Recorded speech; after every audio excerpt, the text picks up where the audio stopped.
Hello, slightly different format for this Anomalies video, because with one of us there are so few anomalies that really it doesn't justify having such a long drawn out video.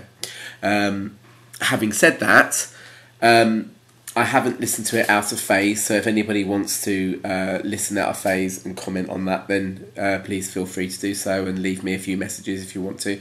Very grateful to the people who have been, in particular Patrick, GPATRS on YouTube, and Joeluvsagnetha have also sent me some anomalies too, which I will check out at some point in the future.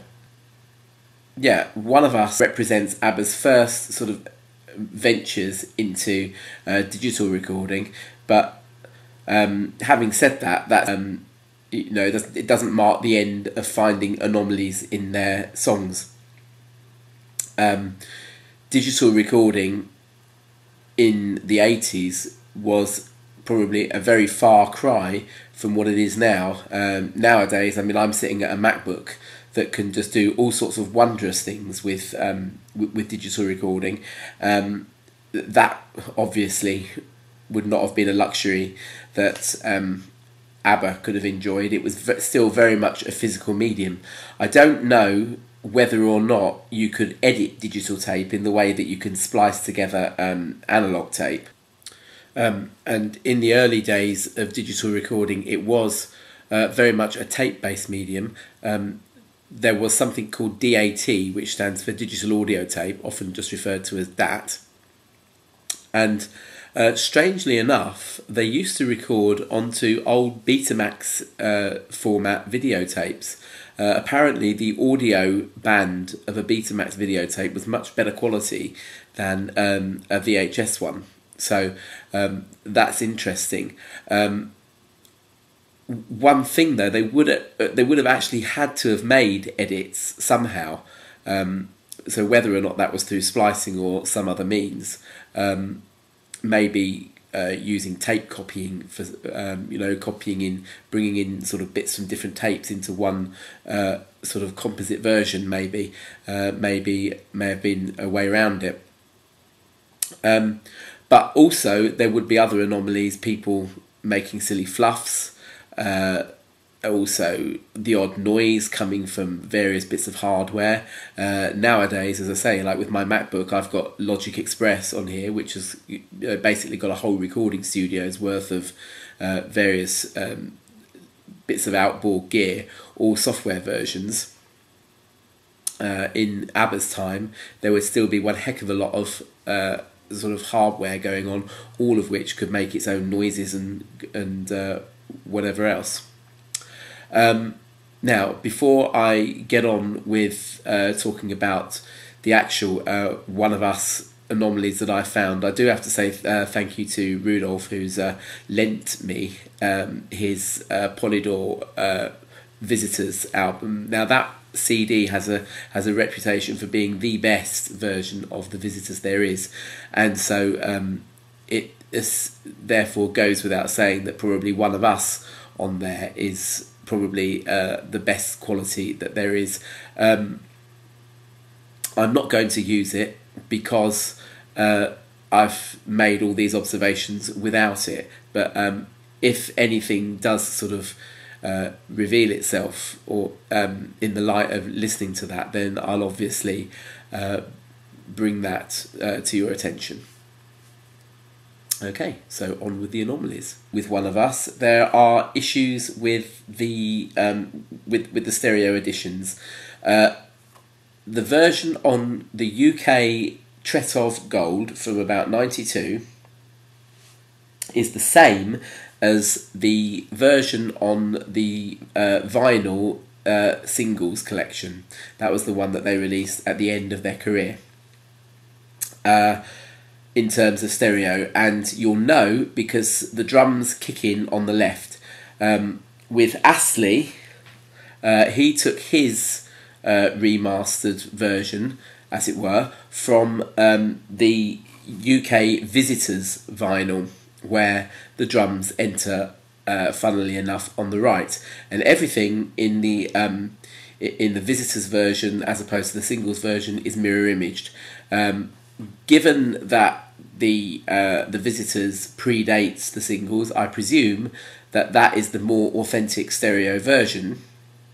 I'm not quite sure why they would have been swapped. They have been swapped. There are various different ABBA songs that have received this, but what is becoming more obvious to me is that it's not something that Tretow did in order to remaster Gold. It's obviously something that's happened before then, and the sources that he's had, whether they're mixed down tapes or LP masters or whatever it is, the sources that he's had have had different stereo positions on from the sources that Astley took, which I don't know. They may well be sort of closer to the original master tapes. I'm not really sure of that, and I'm not really an expert on it, and I tie myself up in knots wondering about it. Okay, so the first anomaly then, in the introduction there are a few crackles. There's one quite prominent one at 10 seconds that's just as the mandolin part and the sort of singing of that counter melody that comes in the chorus is first stated. At 41 seconds there is probably the most prominent anomaly on this song, and that is a sort of a glitch in the word great. It's present on all of the versions that I've heard, vinyl, Astley, Tretow, whatever. Astley makes it the most prominent. It sounds awful on the Astley record or CD. When I mentioned that, I mean the Astley 97 CD. So yeah, that's that at 41 seconds. Another anomaly that appears on the two CD versions that I've got of this, which are the Astley 97, as I've just said, and the Gold version. And that is some rather odd bass. Now, in Astley's version, it comes in on the left. In the Gold version, it's obviously on the right because it's a mirror image, and it goes woomph, and it's very strange. It's like sub bass or something like that. You can hear it very definitely in headphones. I'm pretty sure that it's not an intended thing because it just sounds awful, very, very uncomfortable, and certainly not audible on the vinyl. On the vinyl, you can play through, and this is when I talk about this is at 1 minute 40 seconds and at 2 minutes 59 seconds. So they're slap bang in the middle of both the choruses. And as I say, on the vinyl, the choruses go through with the bass very solidly in the centre. So quite what this noise is, I'm not really sure. Okay, in the second verse, when Agnetha sings "You Were, I Felt Robbing Me," I'm not sure what the timing of that is. It's the word "felt" wobbles towards the end, and I wonder whether or not an edit was made there. So those are the anomalies for One of Us. Thank you for watching, and I'll be back in a few days now with the name of the game. We're actually coming towards the end of the UK ABBA Gold anomalies now. Only 3 or 4 more to do. I do have to say that I've been asked by Mozart's Piano 2, that's Rudolph, to do the anomalies for the songs that were on the Australian version of Gold. That's Rock Me, I Do, and Ring Ring. So I'll do those as well. Okay. If anybody else has any requests, then I'll consider that too. Okay. And thank you for listening.